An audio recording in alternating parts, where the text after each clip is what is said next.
गांव सूरजपुर में 3 गहरे दोस्त रहते थे, दीपक, केतन और विष्णु। बचपन से ही उनकी दोस्ती पूरे गांव में मशहूर थी। तीनों की आदतें अलग थीं, मगर एक दूसरे के बिना अधूरे थे। दीपक हमेशा हंसमुख और खुशमिजाज रहता था। उसकी आदत थी कि हर मुश्किल को भी हंसी मजाक में बदल देता। केतन पढ़ाई में बहुत तेज था और हर समस्या का हल दिमाग लगाकर खोज लेता। विष्णु सीधा सादा मगर बहादुर दिल का इंसान था। गांव वाले उसे सच्चा दोस्त कहकर पुकारते।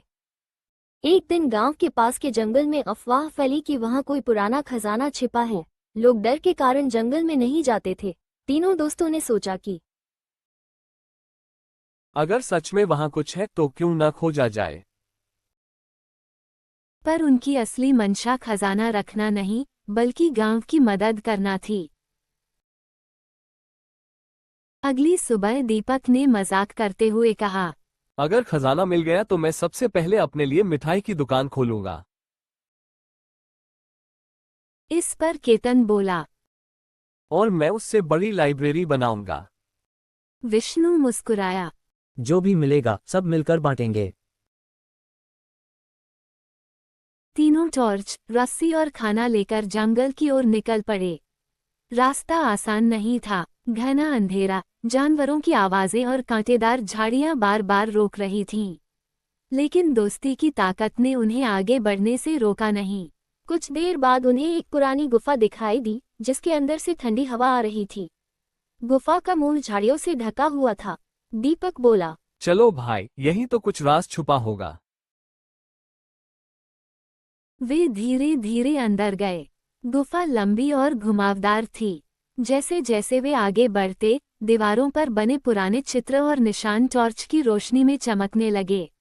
आखिरकार उन्हें एक बड़े कमरे जैसा हिस्सा मिला, जिसके बीच में एक लकड़ी का संदूक रखा था। तीनों की धड़कनें तेज हो गईं। संदूक खोला तो उसमें सोना चांदी नहीं, बल्कि बहुत सारी किताबें, ताम्रपत्र और औजार रखे थे। शुरू में उन्हें निराशा हुई, मगर केतन ने ध्यान से पढ़ा तो समझ आया कि ये सब गांव के पुराने ज्ञान और खेती बाड़ी के तरीकों से जुड़े खजाने थे। विष्णु बोला, ये असली खजाना है, इससे हमारा गांव आगे बढ़ सकता है। तीनों ने मिलकर वो संदूक गांव में लाया। गांव वालों को जब सच्चाई पता चली तो सब खुश हो गए।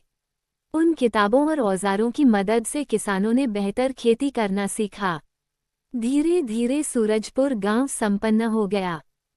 गांव के बुजुर्गों ने कहा, दीपक, केतन और विष्णु ने साबित कर दिया कि सच्चा खजाना सोना चांदी नहीं, बल्कि ज्ञान और दोस्ती है। उस दिन से तीनों दोस्त पूरे गांव के हीरो बन गए और उनकी दोस्ती और भी मजबूत हो गई।